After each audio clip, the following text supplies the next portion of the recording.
ओम जय जय जय नमोस्तु नमोस्तु नमोस्तु नमो हरिहंताणं नमो सिद्धाणं नमो हरियाणं नमो ज्ञाणं नमो लोये सब सावणं मंगलम भगवान वीरो मंगलम भूतमो गणी मंगलम कुंदकुंदाद्यो जय धर्मोस्तु मंगलम सर्वमंगल मांगल्यम सर्वकल्याणकारिकं प्रधानं सर्वधर्माणां जयनं जयतु शासनं जयनं जयतु शासनं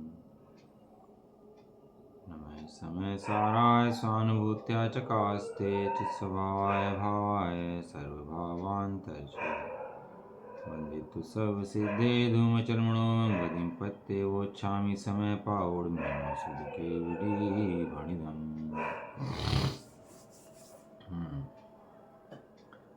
श्री समय सारथी ग्रंथ मोक्ष अधिकार गाथा नंबर 294 प्रज्ञाचयनी गाथा है। प्रज्ञाचयनी आत्मा और बंध को किस साधन के द्वारा, साधन माने क्या चीज है जिसके द्वारा अलग किया जा सकता है। पहाड़ के ऊपर हथौड़ा मारो तो टूटता नहीं है, छेनी मार लगा कर हथौड़ा मार दो तो टूट जाता है एकदम से। ऐसे ही यहाँ पर मिथ्यात्व को तोड़ना हो तो सूक्ष्म संधि के अंदर भेद करने से वो टूट जाता है, अलग अलग हो जाता है ऐसा। तो इसको कहते हैं दो करना, आत्मा और बंध को अलग करना।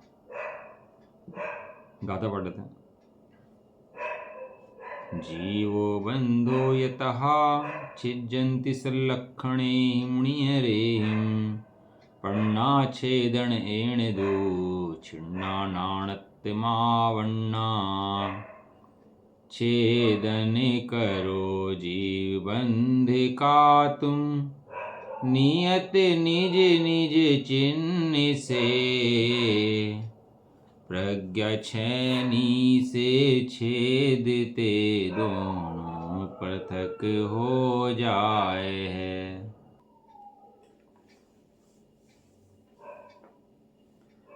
जहाँ सुई चाहिए वहाँ सुई काम करेगी, जहाँ तलवार चाहिए वहाँ तलवार काम करेगी। सुई के देंगे तलवार काम नहीं करेगी, तो तलवार की देंगे सुई काम नहीं करेगी। ऐसे ही जिस साधन के द्वारा जो का साध्य करना हो वो साधन से ही होगा। साधन बदल के काम करना चाहे तो हो नहीं सकता। अभी आपस में प्रेम वात्सल्य ना हो और गुस्सा हो करे ऊपर से तो प्रेम वात्सल्य होगा? प्रेम वात्सल्य उत्पन्न नहीं होगा आपस में। और क्या होगा? उल्टा कषाय बढ़ जाएगी। और प्रेम से, वात्सल्य से, विनय से, विशुद्धि से संबंधी बढ़ते हैं और ज्ञानी बढ़ता है। अब जिसकी जैसी विधि है वही लगानी पड़ेगी ना वहाँ पर। ऐसे ही यहाँ पर आत्मा बंध है, आत्मा को बंधा है। किससे बंधा है? मिथ्यास से बंधा है। अब क्या उपाय है छोड़ने का इसका? कि प्रज्ञाचयनी। प्रज्ञाचयनी मैंने समझ, समझ मैंने सही बुद्धि, सही अकल। उससे क्या होगा? दोनों के दोनों अलग हो जाएंगे। और अकल तो लगाए ना, और 1.5 अकल लगाए अपनी, तो अलग होंगे फिर में। हैं क्या कहा? अकल तो लगाए नहीं और 1.5 अकल लगाए ऊपर से, तो अलग हो जाएंगे कि अलग नहीं होते। तो जिस विधि से जिसको छेदना हो, कपड़े सीलने हैं तो सुई काम आएगी, तलवार काम नहीं आएगी वहाँ पर। एक सुई होती है, सुआ होता है, देखा सुआ आपने? सुआ बड़ा होता है। अब वो सीलना हो तो सुआ काम नहीं करेगा, कपड़ा सीलना छोटा तो सुई काम करेगी। काम दोनों देखने में दोनों एक से हैं, लेकिन जैसी जिसकी लगाना है वहाँ पर लगनी चाहिए। ऐसे ही बंध को और कर्म को अलग अलग करना हो तो क्या साधन है उसका? प्रज्ञाचयनी। प्रज्ञाचयनी माने सही समझ, सही बुद्धि, उसके द्वारा दोनों छेदने में आ जाते हैं। यदि प्रज्ञाचयनी ना गिरे दोनों छेदने में नहीं आते। एक ही विधि है, सही समझ, सही समझ, सही समझ। क्या समझ? कि आत्मा और बंध न्यारे न्यारे हैं, देखने में एक से लगते हैं लेकिन एक से है नहीं। कैसे हैं? अलग अलग हैं। एक मिश्री है, एक नमक है, डली डली है दोनों की, मिश्री की भी नमक की, और देखने में एक सी लग रही है। अब सब्जी बनानी है तो क्या कह रहे हैं, कैसे पता लगेगा कि मिश्री कौन सी है, नमक कौन सा है? कि उसके लक्षणों के द्वारा छेदने से पता लग जाता है कौन सी मिश्री है, कौन सी नमक है। ऐसे ही यहाँ पर आत्मा भी है, बंध भी है, दोनों रखे एक साथ। लेकिन समता रूपी चैतन्य रस का पिंड आत्मा कौन सा है और दुख रूप रागादिक आश्रव कौन से हैं, ये पता लग जाता है। किसको पता लग जाता है ये बात? किसके जानने में आती है बात? ये ज्ञान में जानने में आ जाती है। ये ज्ञान जान लेता है कि बंध है, राग है, सो दुखरूप है, कर्म है, संसार के कारण है, और एक ज्ञान है जो यहाँ बैठा है वो सुखरूप है, वो आनंद रूप है, अखंड एक है। ये जान लेता है वो बैठा अंदर कौन? वो ज्ञान जान लेता है, और ऐसा जानकर राग आदि का त्याग कर देता है और ज्ञान को ग्रहण कर लेता है ना। इस तरह से गाथा अपनी हुई थी ये 254 नंबर गाथा। इसके अंदर जैसे नचारी टीका है, पेज नंबर है इसके अंदर 686।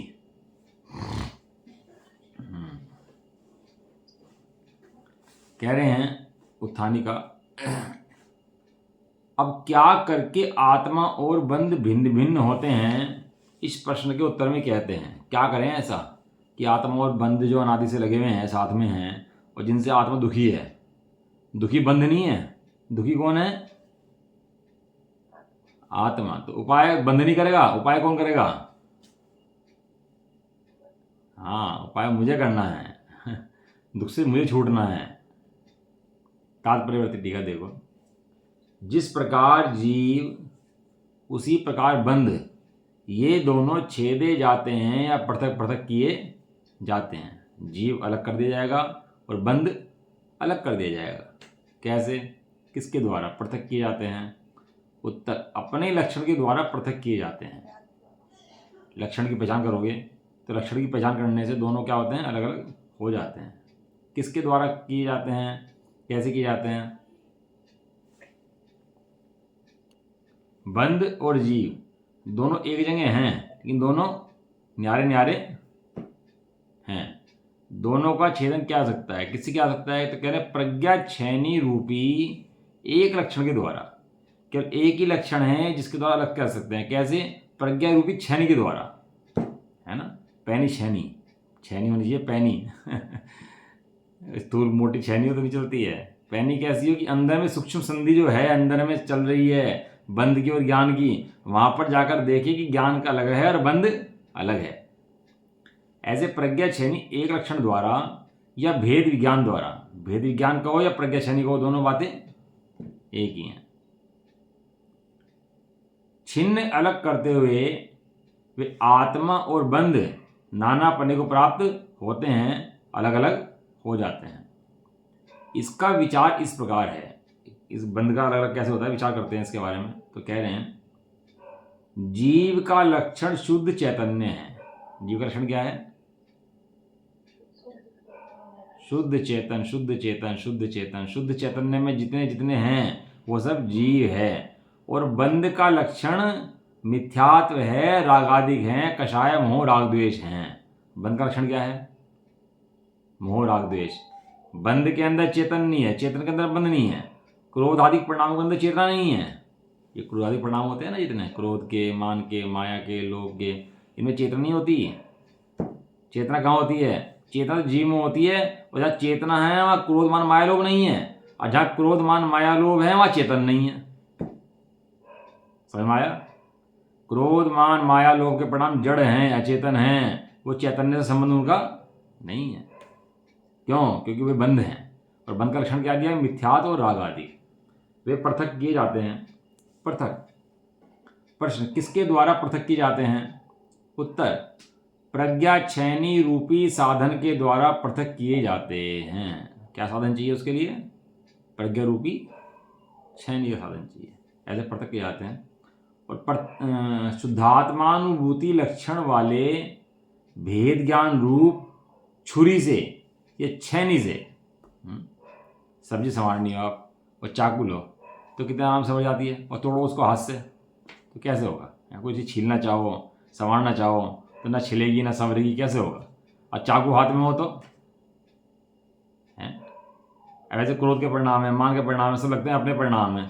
और प्रज्ञा छैनी हाथ में ना हो तो ऐसा लगता है मेरे परिणाम है, मुझे मैं छिद गया, मैं भिद गया।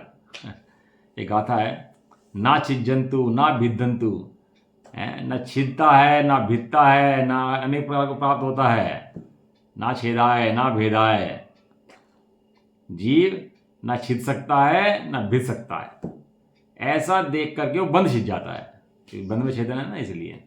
तो भेद ज्ञान रूपी छुरी या छैनी से पृथक किए जाते हैं पृथक होते हुए नाना फल को प्राप्त हो जाते हैं, वे अलग अलग हो जाते हैं, अब एक साथ नहीं रहते।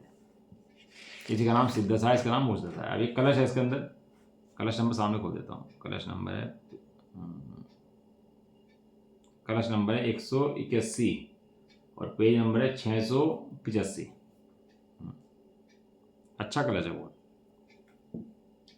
प्रज्ञा क्षेत्रिशितेयं कथमपि निपुणै पातिता साविधाने सूक्ष्मन्ते संधिबन्धे निपतति रवसादात्मकर्मोऽभ्यस्य आत्मानं मग्नमन्त स्थिरविशदल सद्दामनी चैतन्यपूरे बन्धं चाज्ञान भावे नियमितमभित कुर्वति भिन्न भिन्नो। श्लोक का अर्थ इसी अर्थ का कलशु काव्य कहते हैं। आचार्य देव अमरचंद देव कलशु काव्य लिखते हैं इसके ऊपर। क्या कहते हैं श्लोक का? यह प्रज्ञा रूपी तीक्ष्ण छेनी, बुद्धि बहुत तीक्ष्ण होती है। जहाँ प्रयोजन अपना हो तो कितनी तीक्ष्ण बुद्धि आती है। व्यापार में व्यापारी व्यापार करता है तो कितनी तीक्ष्ण बुद्धि रखता है? और कोई खिलाड़ी खेलता हो, कुछ भी बात होती हो तो कोई बुराई कर रहा हो ना अपनी, तो कान लग जाते हैं वहाँ पर। बिल्कुल कई दूरी बुराई कर रहा हो ना अपनी, तो वहीं सुन लेता है बात अपनी। तीक्ष्ण बुद्धि हो जाती है। यहाँ जीव की, ज्ञानी की तीक्ष्ण बुद्धि कहाँ पर है? अपने संबंध में। मैं कौन हूँ, कैसा हूँ, वहाँ पर बुद्धि जाकर प्रवेश कर जाती है। जैसे सूर्य की किरण अंधकार को भेद देती है, ऐसे ही ज्ञान की किरण इस मोहरूपी मिथ्यात्व को भेद देती है, खत्म कर देती है, उसको अंधकार को नाश कर देती है। कौन? प्रज्ञा रूपी तीक्ष्ण छेनी। इसमें निपुण माने प्रवीण पुरुषों के द्वारा। जो भेदा ज्ञान में निपुण हैं वे निपुण हैं, और जो वेद विज्ञान में निपुण नहीं है वे बेवकूफ हैं। कितना आपको होशियार समझता हो, बहुत बड़ा पाठी हो गया हो, लेकिन भेद विज्ञान ना जानता हो। और भेद विज्ञान के भैया तरीके समझ लेना। भेद विज्ञान तो बहुत तरीके का होता है। ये घर मकान मैं नहीं हूँ, स्त्री तारीख मैं नहीं, ये भेद विज्ञान है। शरीर मैं नहीं हूँ, ये भेद विज्ञान है। लेकिन ये वास्तविक भेद विज्ञान कौन सा है? ये पर्याय मात्र मैं नहीं हूँ, पर्यायों से भिन्न अखंड परमात्मा मैं हूँ, ये भेद विज्ञान। भेद विज्ञान के अंदर हमेशा एक स्वयं होगा और बाकी पर होगा। क्या होगा? एक स्वयं होगा और बाकी। और यहाँ स्वयं का मतलब क्या है? यह स्वयं का मतलब है अखंड चैतन्य आत्मा तो मैं हूँ, जो पर्याय में जाता ही नहीं हूँ। पर्याय घटती है, पर्याय बढ़ती है, पर्याय आती है, पर्याय जाती है, पर्याय पढ़ती है, पर्याय सुनती है, पर्याय समझती है। ये सारे काम किसके हैं? सब काम पर्याय के हैं। लेकिन मैं कौन हूँ? मैं एक अखंड द्रव्य पिंड हूँ। अब कोई भी कर्म का उदय आए, कोई से कर्म का उदय आए, तो जो भेद ज्ञानी पुरुष होगा, जो प्रवीण पुरुष होगा, वो जीत लेगा उसको। कैसे जीत लेगा? क्या जीत लेगा? कोई रोग आया, मेरे अंदर रोग नहीं है। मृत्यु आई, मेरी मृत्यु बड़े बड़े वो इस प्रवचन है, वो बड़े नामे मृत्यु, एक आचार्य देव के उससे सुनाया उन्होंने, नामे मृत्यु, मेरी मृत्यु नहीं है, मेरी मृत्यु नहीं हो सकती। ऐसे प्रतिक्षण अपने स्वभाव के बल से विभाव को जीतता है। विभाव आएंगे क्षण क्षण, और जीतेगा किससे? अपने स्वभाव के बल से।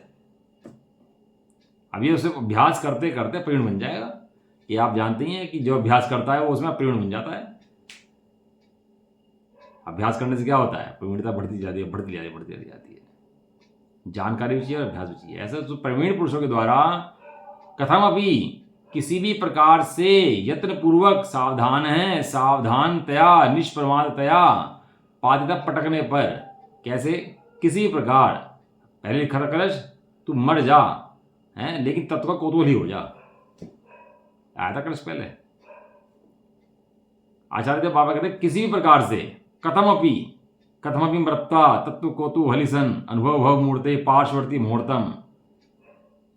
एक क्षण मात्र के लिए तो आत्मा का अनुभव कर ले, इतना काम तू कर, तेरे संसार का रोग मिट जाएगा।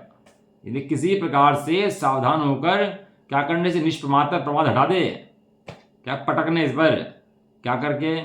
आत्मा और कर्म दोनों के सूक्ष्म अंतरंग संधि के बंध में। क्या है? आत्मा और कर्म के दोनों के सूक्ष्म अंतरंग संधि के बंध में। दूध के अंदर पानी है, तो दिख रहा दूध का पानी अलग, बिल्कुल एकदम अलग अलग दिखता ही दिखता। ऐसे ही जैसे बाहर में व्यक्तियों को बाहर की चीज़ें अलग अलग दिखती हैं, ऐसे ही यहाँ पर ज्ञानी जीवों को अंतरंग में अपना आत्मा और आत्मा के से अलग विकारी विभाव परिणाम ये अलग दिखते हैं। ये ज्ञान प्रकट है ना, ये जो जितना अपन ज्ञान प्रकट है हैं बाजी, जितना ज्ञान प्रकट है अपने को, हमेशा निंदा करो मैं इतना नहीं हूं और मैं ऐसा नहीं हूं। क्या कहा? मैं इतना नहीं हूँ, मैं ऐसा नहीं। तो मैं कितना हूं? क्या पूर्ण हूं और कैसा हूं? मैं अखंड ज्ञान वाला हूं। इतना और ऐसा नहीं हूं मैं जैसे दिख रहा है ये। कोई इन्हीं लक्षणों से पहचान करना चाहे कि भैया जैसा दिख रहा हूं इसमें थोड़ा और बढ़ा लो, कुएं के मेंढक की तरह। कहने लगा भैया समुद्र बहुत बड़ा होता है। कहने लगा कितना बड़ा होता होगा? उसने छलांग लगा दी थोड़ी सी, कितना बड़ा होता होगा? कि नहीं और बड़ा होता है। और छलांग लगा दी और बड़ा होता है। कूद गया भाई, इधर से कूद गया उधर कूद गया, पूरे एक मुंडेर से दूसरे मुंडेर में कूद गया। मुंडेर होती थी ना पहले अब तो शब्द ही भूल गया मुंडेर वगैरह। तो मुंडेर में कूद गया, इधर से उधर कूद गया मुंडेर के ऊपर। कहने लगा इतना बड़ा तो होता होगा? कहने लगा भाई इससे बहुत बड़ा होता है। कहने लगा मैं नहीं मानता बात तुम्हारी, मुझे तो इतना ही परिचय है, इससे ज़्यादा मुझे परिचय ही नहीं है, मैं तुम्हारी बात नहीं मान सकता ये छदमस्त जीवों के द्वारा जो शास्त्र बने गए हैं ना, वो इसीलिए इसी सिद्धांत से बने गए हैं। अपनी बुद्धि कल्पनाओं से शास्त्र बना लिए, जबकि भगवान ने कहा तेरा आत्मा जो है ना वो अनंत घनपिंड है, समुद्र है, लेकिन इसका परिचय कितना है कि जितना है उतना परिचय है, तो इतना नहीं है और ऐसा नहीं है। संधि पटक यहाँ संधि है, संधि है। भगवान आत्मा अखंड पिंड एक तरफ है और ज्ञान की पर्यायें ये एक तरफ है। संधि पटक इसके अंदर।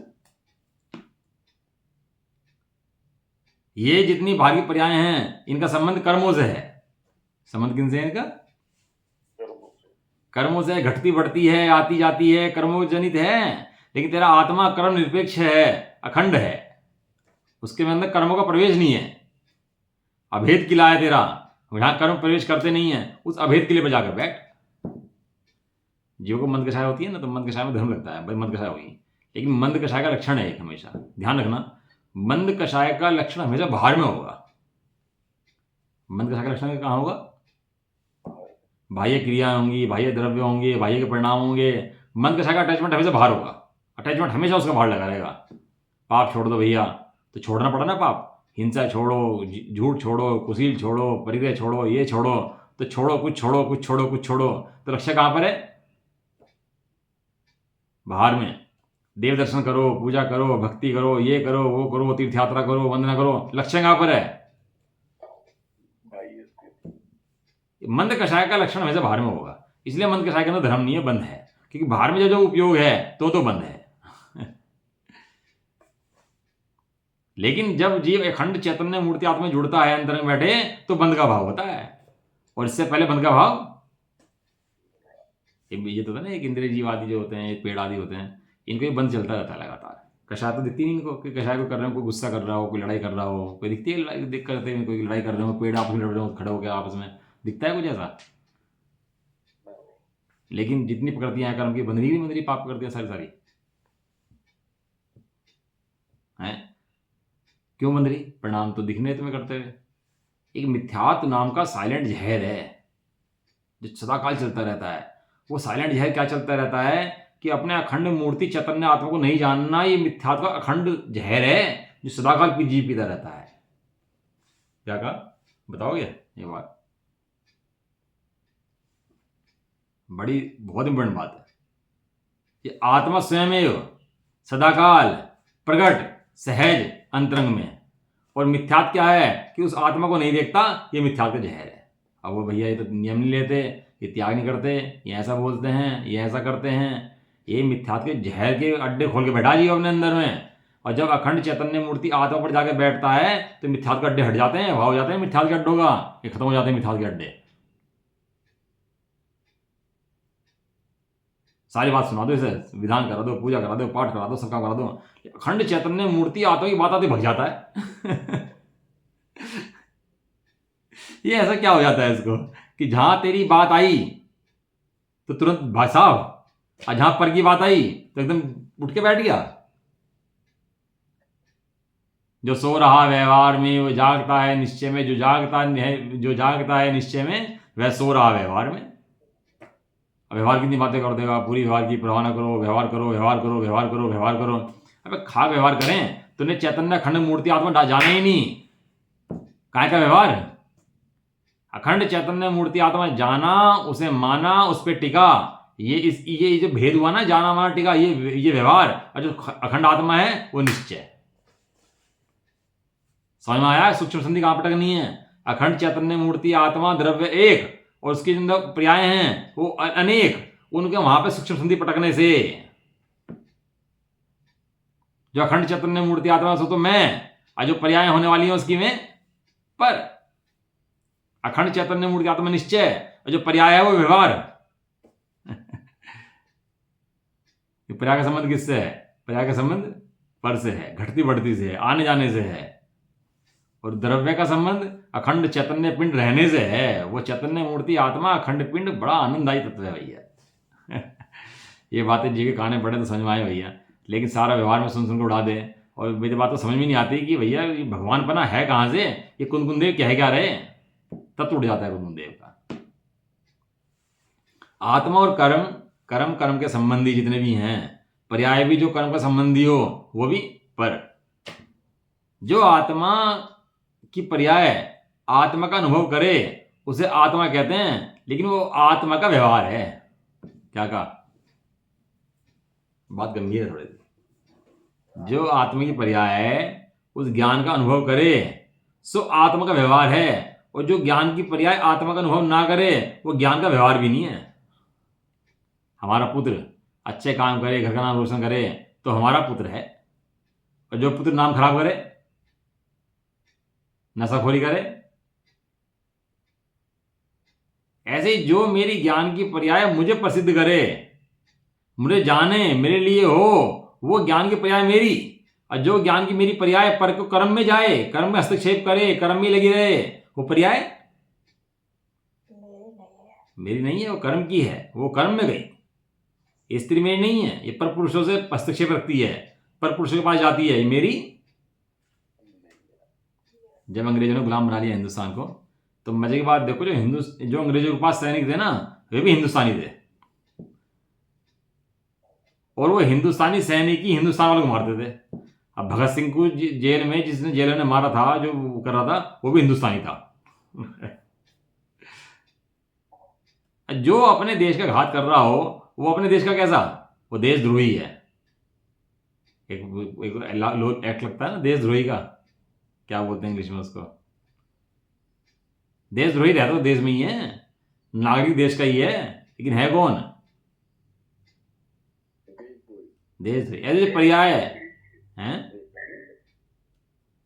ऐसे ही जो पर्याय अपनी ना सुनती हो, अपनी ना मानती हो और अपना विरोध और करती हो, तो कौन है? वो आत्मविरोधी पर्याय हैं। तो मेरी पर्याय नहीं यार, जो मेरी आज्ञा में चलती हो, मेरा मानती हो, मेरे साथ चलती हो, मेरे अनुसार रहती हो, वो पर्याय मेरी है। ऐसा गजब के भैया, मंत्र समझ जाए ना जी तो निहाल हो जाए। ऐसा अमृत पी लिया हो, ऐसा हो जाए। ये अमृत कहीं और भाग नहीं बैठता कि देव ने अमृत पी लिया, वो समुद्र खिंचा और अमृत निकल आया, किसने पी लिया। ये अमृत नहीं है, ये वास्तविक अमृत है। जो पी ले जन्म जरा मृत्यु रोग विनाशनाय, उसका जन्म मरण का रोग मिट जाता है। इसलिए आत्मा और कर्म दोनों के सूक्ष्म अंतरंग संधि के बंध में, दोनों में बंध है। आचार्य देव कह रहे ये द्रव्य पर्याय के अंदर एक नहीं है, इन दोनों में बंध है, दोनों अलग अलग हैं, दो वस्तुएं हैं। समझ, इनके बंध में शीघ्र पड़ती है। कौन पड़ती है? वो प्रज्ञा छयनी, वो ज्ञान की बुद्धि, वो शीघ्र पड़ जाती है। किस प्रकार पड़ती है? आत्मा नाम अंत स्थिर विशद लसद धामनी चैतन्य पूरे मग्नम। वह आत्मा को जिसका तेज अंतरंग में स्थिर है और निर्मलता दैदीप्यमान है, वह आत्मा, यानी यह आत्मा, मैं आत्मा, जिसका तेज, जिसका प्रकाश अंतरंग में स्थिर है, बदल नहीं रहा है। दीपक को ले आकर रख दो अपने कहीं रसोई के अंदर, तो दीपक किसे प्रकाशित करेगा? अपने रसोई को। और ले जाकर पखाने में रख दो तो किसे प्रकाशित करेगा? पखाने को। कहीं बात चौक में ले जाकर रख दो तो किसे प्रकाशित करेगा? चौक। प्रकाश अत्यंत स्थिर है। बाहर की वस्तुएं बदल रही हैं, लेकिन प्रकाश स्थिर। ऐसे ज्ञान कैसा? प्रकाश निर्मल है, ऐसे ज्ञान भी निर्मल है। प्रकाश के अंदर मैल नहीं है, प्रकाश के अंदर मल नहीं है। प्रकाश कैसा है? निर्मल एकदम। ऐसे ज्ञान के अंदर मैल नहीं है, ज्ञान के अंदर मल नहीं है। इसमें मल और मैल की चीजें कही जाती है ना शास्त्रों के अंदर, जैसे बाहर की हैं। वास्तव में ज्ञान में जाके बैठो तो ना मैल है ना मल है, और कैसा है? स्थिर है। और कैसा है? दैदीप्यमान है। दैदीप्यमान माने प्रकाशित हो रहा है, चमक रहा है। ऐसे चैतन्य प्रवाह में मग्न करती हुई, चैतन्य प्रभाव है कि नहीं मेरे अंदर में, ऐसी ज्ञान ज्योति, चैतन्य ज्योति, तीक्ष्ण बुद्धि उस चैतन्य प्रवाह में मग्न करती हुई और बंध को अज्ञान भाव में, बंध को अज्ञान भाव में निश्चित करती हुई, क्योंकि बंध तो पहले भी अज्ञान था। ज्ञान तो मैंने भूल से माना था।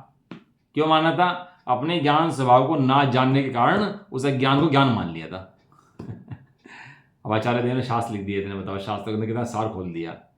आज जिनवाणी माता ना होती है, 3 लोग को प्रकाशित करने वाली जिनवाणी माता है, वस्तु स्वभाव को प्रकाशित करने वाली जिनवाणी माता है। क्या पता होता आज हमें जिनवाणी ना होती?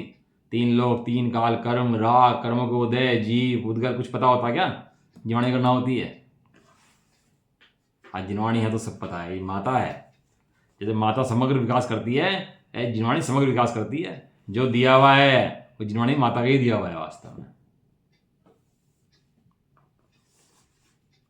वह आत्मा तो जिसका तेज अंतरंग में स्थिर है, निर्मलता दैदीप्यमान है, ऐसे चैतन्य प्रवाह में मग्न करती हुई और बंध को अज्ञान भाव में नियत करती हुई, इस प्रकार बंध और आत्मा और बंध को सर्वत्र भिन्न भिन्न करती हुई पड़ती है। मोक्ष अधिकार है भैया, इसी का नाम मोक्ष है। बंध का अभाव है सो मोक्ष है, बंध गया सो मुक्त ही है। स मुक्त एवं, वह मुक्त ही है। भावार्थ, यहां आत्मा और बंध को भिन्न भिन्न करने रूप कार्य है। इस ज्ञानी जी का काम क्या है कि आत्मा और बंध को भिन्न भिन्न करना ही इसका कार्य है। अन्य को कार्य माथे पे है नहीं इसके। जब भिन्न भिन्न करने पर जाता है तो बाहर में जो क्रियाएं होती हैं उसको व्यवहार कहा जाता है। उसका कर्ता आत्मा है। किसका कर्ता? आत्मा। और भिन्न भिन्न करने का कर्ता जो है उसको आत्मा है। व्यवहार नहीं की अपेक्षा से बात है कि आत्मा उसका बंध का अभाव करता है। वहां करण के बिना कर्ता किसके द्वारा कार्य करेगा? इस लाइन के अंदर बहुत मर्म है। क्या कह रहे? करण के बिना कर्ता किसके द्वारा कार्य करेगा? स्त्रियों को भोजन बनाना होगा और आटा ना हो, मसाले ना हो तो भोजन बन जाएगा? मिस्त्री हो, मकान बनाना हो तो क्या कहे भाई? सीमेंट लाओ, रोड़ी लाओ, बदरपुर लाओ। और सीमेंट, रोड़ी, बदरपुर ना हो तो मकान बन जाएगा? मिस्त्री बैठा है और मन भी इच्छा भी है बनाने की कि बाहर में सामान ना हो तो बन जाएगा? नहीं बन जाएगा? नहीं बन सकता भैया। करण चाहिए, करण चाहिए। आवाज आ रही है क्या? हाँ। करण माने साधन। करण माने साधन। छठकारक जो होते हैं ना उनमें करण आता है। करण में साधन। वहां करण बिना करता किसके द्वारा कार्य करेगा? इसलिए करण भी आवश्यक है। बिना करण के भले वस्तु हो तो भी कार्य नहीं होता, इच्छा भी हो तो भी कार्य नहीं होता। निश्चय नय से कर्ता से करण भिन्न नहीं होता। निश्चय नय के जो 6 कारक हैं व्यवहार नय के कारक हैं। आप प्रश्नसाजी में पढ़ना, गाथा नंबर 16 स्वयंभू वाली, उसके अंदर दिए हैं निश्चय कारक और व्यवहार कारक। तो उसमें ऐसा दिया कि घड़ा बना, घड़ा जो बना उसके अंदर निश्चय कारक लगाओगे तो मिट्टी ने, मिट्टी को, मिट्टी में, मिट्टी के लिए, मिट्टी द्वारा दिया। मिट्टी मिट्टी में रही, वहां घड़ा तो कोई वस्तु है नहीं। क्या है वहां पर? मिट्टी मिट्टी। लेकिन जब व्यवहार कारक लगाते हैं तो मिट्टी से कुम्हार ने घड़े को पानी पीने के लिए, वो छठकार उसको तो इसलिए बनाया ऐसे। तो व्यवहार के अंदर कहा जाता है कि ऐसा ऐसा ऐसा हुआ, लेकिन निश्चय से वहां पर ना कोई करता है ना कर्ण है। वो मिट्टी स्वयं का करता है, मिट्टी स्वयं की कर्ण है, मिट्टी ही उपादान है, मिट्टी मिट्टी ही अधिकरण है। ऐसे यहाँ ज्ञान ने भैया बदला, भेद करा, ऐसा कहा जाता है, लेकिन वास्तव में ज्ञान ने ज्ञान को ज्ञान में ज्ञान से ज्ञान के लिए ज्ञान द्वारा ही किया, अन्य प्रकार से नहीं किया। निश्चय ऐसे कर्ता से कर्ण भिन्न नहीं होता, इसलिए आत्मा से अभिन्न, आत्मा से भिन्न माने अभिन्न माने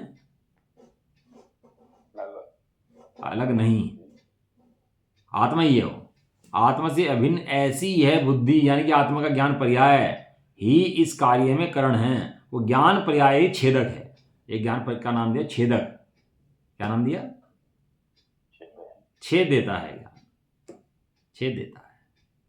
किसको छेद देता है? कर्म को छेद देता है। यह बुद्धि, ये ज्ञान ही इस कार्य में करण है। आत्मा के अनादि बंध, अनादि काल से बंध चल रहा है किसका? ज्ञानावरणादि कर्म है। उनका कार्य क्या है ज्ञानावरणादि कर्मों का? कि उनका कार्य भाव बंध है, और भाव बंध तो रागादिक हैं, और 9 कर्म शरीर आदिक हैं। 2 होते हैं, एक तो होते हैं द्रव्य कर्म, एक होता है भाव कर्म, एक होते हैं 9 कर्म। हमारे मुख्य के बच्चे से पूछना कर्म कितने होते हैं, तो कहेगा 3, द्रव्य कर्म, भाव कर्म, 9 कर्म। और अन्य लोगों से पूछो कर्म कितने होते हैं, तो कहेंगे 8।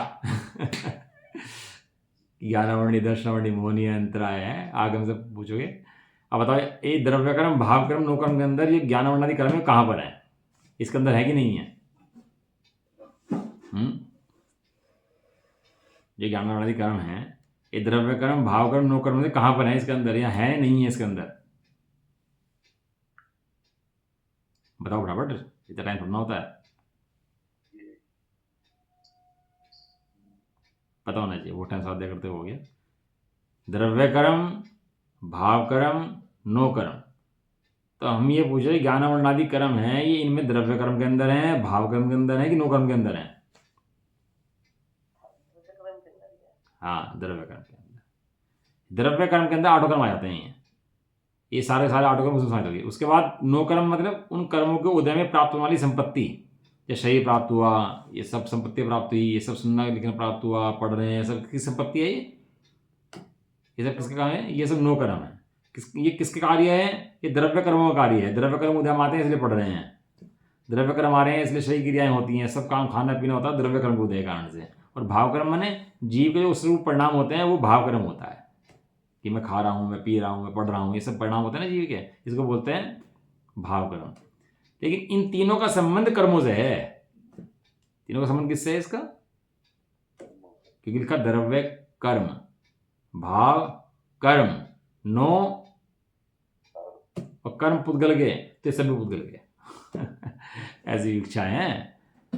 इसको एक तरह से पर्चा फाड़ दे इसका, कि भैया ये जितने परिणाम हैं, जितने कर्म उदय भी पढ़ रहे हैं ना, ये कर्मों का उदय है। और दिमाग फेल हो जाए, लाइट भाग जाए, तो पढ़ पाएंगे उसके बाद? ये कर्म का उदय कार्य चल रहा, ये मेरा काम नहीं चल रहा। मेरा काम तो इस समय ज्ञान रूप चल रहा। मेरे ज्ञान का बल्ब बंद नहीं हो सकता अंदर से कहीं भी। बताओ कौन सी ऐसी व्यवस्था है कि मेरे ज्ञान का काम बंद कर दे अंदर से बैठे हुए, जो ज्ञान का काम चल रहा है? हो सकता है ज्ञान का काम बंद कभी? हाँ, ऐसा एक इंद्रिय का भी नहीं हो सकता किसी ज्ञान का काम, यदि कर्म है। काम बंद हो रहा है, जानना भी तो ज्ञान का ही कारण है।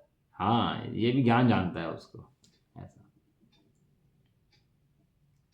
ज्ञान का काम कहीं, एक इंद्रिय का भी ज्ञान का काम कहीं बंद हो नहीं सकता, वो सदाकाल चलता है। अगर ज्ञान का काम बंद हो जाए, कर्म ज्ञान का काम बंद कर दें, तो जीव जड़ हो जाएगा, ऐसा लिखा। यदि कर्मों में ताकत इतनी हो, किसी ज्ञान के काम को बंद करा दें, तो जीव जड़ बन जाएगा, ऐसा लिखा। लेकिन कर्मों में इतनी ताकत नहीं है क्या कि ज्ञान का काम बंद कर दे। मेरे ज्ञान को रोक के दिखा, तो मुझे रोक के दिखा दे। इसलिए बुद्धि करण है। आत्मा के अनादि काल से ज्ञानावरणादि कर्म बंध है, उनका कार्य भावबंध रागादिक है, और 9 कर्म शरीर आदिक हैं उसके, है ना। इसलिए बुद्धि के द्वारा, बुद्धि में ज्ञान के द्वारा, यानी कि ज्ञान की पर्याय के द्वारा आत्मा को शरीर से, आत्मा को शरीर से कैसे अलग करें भैया? शरीर को मार दें क्या, भगा दें क्या? आज शरीर को क्या करना? शरीर का नाश कर दें, भगा दें, मार दें, क्या करें?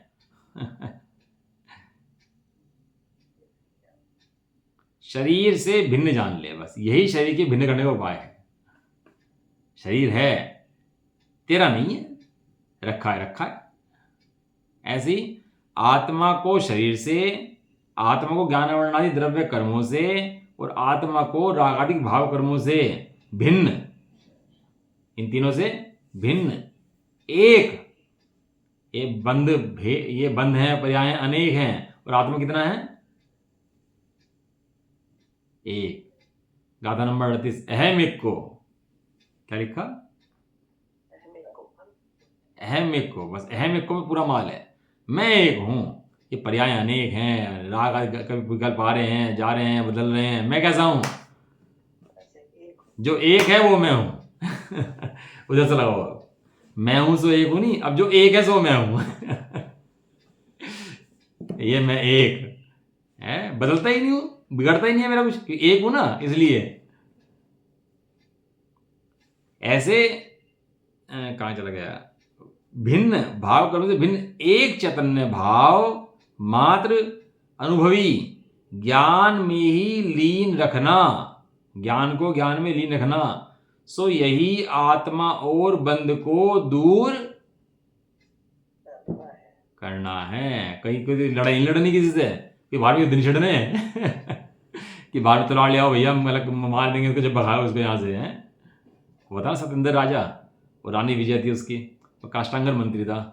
तो क्या हुआ कि वो राजा जो था सत्येंद्र, वो मस्त हो गया अपनी पत्नी के अंदर, और राज्य काष्टांगर को सौंप दिया, मंत्री को सौंप दिया काष्टांगर को, और जंगल में जाकर दोनों पति पत्नी खूब मजे करने लगे वहाँ पर, भूल गए राज्य भी कुछ होता है।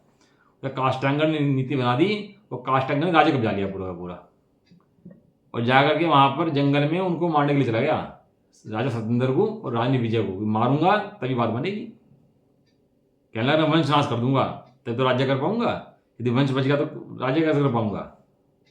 जीवंत चरित्र में जीवंत स्वामी हुए ना बने, मोक्षामी पुरुष थे, उस चरित्र के अंदर है ये सब घटनाएं। और चला गया तो वहां पर क्या हुआ, उसने मारने के लिए घेर लिया। तो राजा को सत्येंद्र को जब लगा कि भैया भोग में पड़ गया, राज्य छोड़ दिया, गलत बात करी तूने, ऐसा तुझे नहीं करना चाहिए था। राज्य को मंत्री के भरोसे नहीं छोड़ना चाहिए, राज्य तो खुद करना चाहिए। तू मंत्री के भरोसे छोड़ाया, ये तूने गलत करा। अब उस पर क्या था, विमान था एक उड़ने वाला लकड़ी का।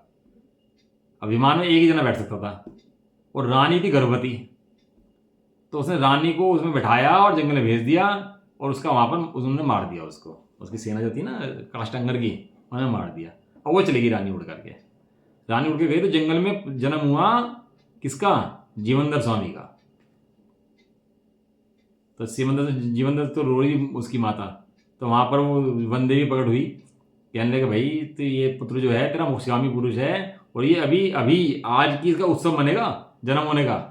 तू भले जंगल में हो लेकिन अभी उत्सव मनेगा इसका जन्म होने का। ये जन्म भले जंगल में हुआ हो, लेकिन अभी देखा ना पूरी जिंदगी आनंद से जिताएगा फिर ये। तो उधर से सेठ निकला, उसका पुत्र नहीं था, तो उसने देखा यार पुत्र पड़ा है, वो चली गई थी वहां से, उसको भेज दिया वहां से स्त्री को। तो पुत्र को घर ले गया आपने, और घर में उस नगर के अंदर ही उसका जन्म महोत्सव है ना, उसी नगर के अंदर जहाँ काष्टांगर था। काष्टांगर को पता नहीं था कि वही है जो उस जीवंदर का जीव है। तो बाद में जन्म महोत्सव भी मना उनका, और सारा काम हुआ, और बाद में मोक्षामी जी बने। सत्येंद्र के जीवन चरित्र में आता है, पढ़ना बहुत बढ़िया पुराण, मतलब पढ़ने लायक। एक ज्ञान की पर्याय सारे कुल का नाश कर देती है राग के। ऐसे ही इस विधि से कर्म का नाश हो जाता है, और सिद्ध पद की प्राप्ति होती है। सिद्ध पद की प्राप्ति करने की कोई विधि नहीं है, कर्म को नाश की कोई विधि नहीं है। मात्र अपने को जानना है, कोई उठाए पटक नहीं करनी है, अपने को जानना मात्र ही बंध का निरोध का उपाय है, ऐसा जानना चाहिए। अब कहेंगे आत्मा और बंध को द्विधा करके क्या करना चाहिए। भाई दो कर दिए, अब क्या करें दो करने के बाद, तो उसकी चर्चा जो अपन लोग कल करेंगे, ठीक है ना। समझ में आ गया ना। इसके अलावा अन्य कोई उपाय ना था ना है, और आगे भी इसका अन्य उपाय होने वाला नहीं है। मात्र क्या करना है, अपने को जानना है बस। मैं अखंड चैतन्य मूर्ति आता हूँ, ऐसा जान करके आनंद रूप रहो, ये मोक्ष प्राप्ति की विधि है। निज निधि निज में बताई।